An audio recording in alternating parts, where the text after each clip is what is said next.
All right, Chris here with Midwest Long Range. I got Dalton Casady with me today. And what we're going to do, we're going to look at a different, an alternate, per se, load development method. In a couple of my other videos, 223 and my 6mm Creedmoor, you can see me do more or less a standard ladder load type system. Today, Dalton's going to show us a different way to do that. Dalton, tell us a little bit about it. The method we're going to use today is more or less more popularly known as the Satterlee method. He kind of pioneered it in a sense, and then as it's grown more popular, a lot of guys are getting into it, maybe having some trouble with it, mixed results. Recently, Eric Cortina has a Patreon channel, which I've subscribed to, and I definitely recommend going to. A lot of good information on. He's also kind of got his own way of doing it. Some similarities, some not, but wanted to kind of go through and show my personal experience with it and how I get it to work for me. I've had good results with it, and I think with a few caveats and maybe some other things I can throw in from my personal experience, you guys will have good luck with it. Yeah. So what's the rig that we're going to be doing the load development? The rig today is my competition rig for PRS. It is a Curtis Vector Action. The barrel work is all done by Ryan Hunt at Hunt's Long Range. The barrel is a chambered in 6 Creedmoor. Got a little bit of a shorter free bore. Yep. Bartleman barrel, 7.5 twist, 26-inch. The stock is a Gunworks Verdict. Yep. Top with a Leopold Mark V. Perfect. All right, well, let's get going. All right, so we're going to take a look at what Dalton has worked up on this one. What do you got, buddy? All right, guys. First of all, the first caveat I do want to throw out, reason why, guys, I think personally, what's helped me in my experience is a lot of guys are trying to do this on a dirty barrel. You know, we've heard the recommendation, I guess you'd call it, for years of, you know, precision rifle shooters don't necessarily need to clean their barrels. You know, they'll let it go until accuracy falls off. And to me, I don't want to be caught in a match and accuracy fall off and ruin half my day. So I keep a little bit tighter cleaning regimen on my barrels, and I've noticed with that, if I do this on a clean barrel, I get a lot better results. I've even noticed 6 Creedmoor in general seems to like to be cleaned. Absolutely. At least my barrels do. Yes. For the most part, most of the cartridges we shoot nowadays are kind of overbore anyway that we shoot, and I think a lot of guys try to push them harder than they probably should, and then top that with not keeping a good cleaning regimen, you start running into pressure issues, carbon ring, what have you. So with that, I've loaded 5 Fowlers. The barrel I have is a clean barrel. I've stripped all the carbon out of it. The copper, for the most part, is gone, and I actually use a product called Lockies after I clean my barrels. Kind of an old bench rest shooter's remedy, I guess. Supposedly the idea behind it is it's a liquid graphite, and it will actually keep the barrel from slinging rounds for the initial fouling. Yeah, okay. Yeah. I've shot with some bench rest guys that use it. So, well, I guess. As the load, what I've done is I've loaded up 10 rounds of progression in 2/10 increments. The basic data is a Peterson case, 6 Creedmoor. The bullet's a 105 Burger Hybrid. Reloader 16 with a Federal 210 GM primer. I've started at 40.2 grains of 16, up 2 grains increments to 42 grains. Okay. All right.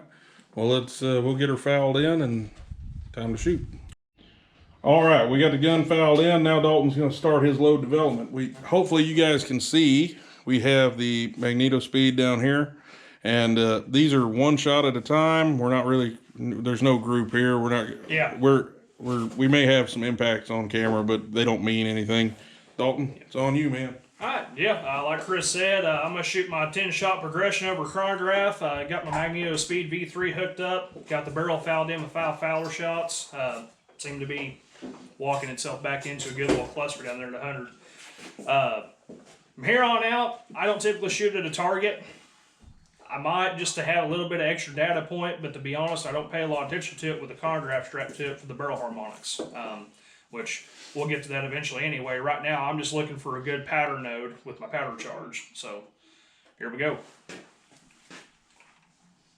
Give me 1 second. All right, go on.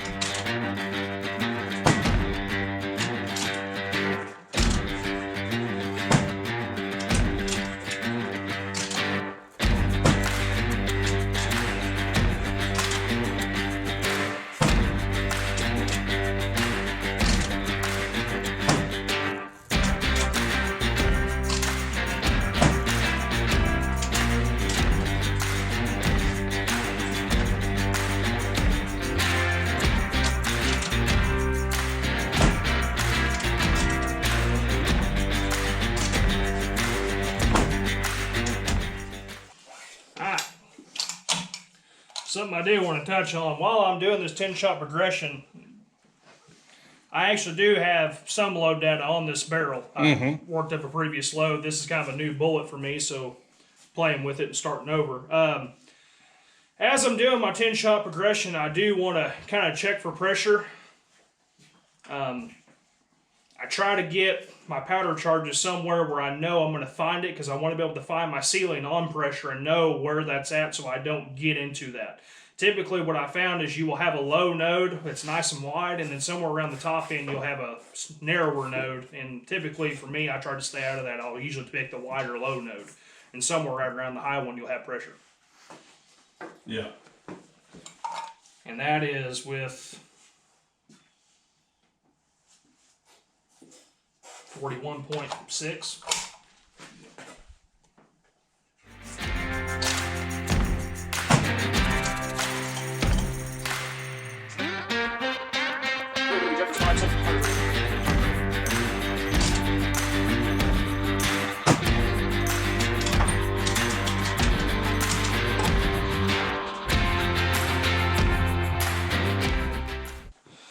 Alright guys, I'm going to kind of run through our numbers here.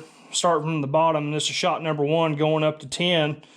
You'll notice here the first 2 doesn't really have a real good window of a node. We go to shot 3 and 4. We got 3097 for 2 consecutive loads. So we know we got a low node there. I guess that would be somewhere around 40 and a half-ish grains. We go up to shot 9 and 8, which, as I told you, on shot 8, I believe it was, I started seeing a little bit of pressure signs.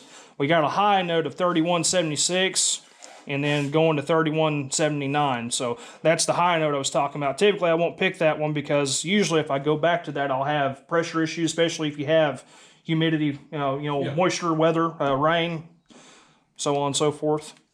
Anyway. So explain to me something here, right? Yep. So traditionally, the way I would find a node is based on groups. Yes. So at shooting 1 shot per powder charge, how does this method determine a node? Whenever you're shooting for paper, like say a ladder OCW test, like you said, you are shooting on paper for group. Now, why I'm doing this is, the difference between these is I'm separating the two. I want to find a good powder charge node, which is your ignition.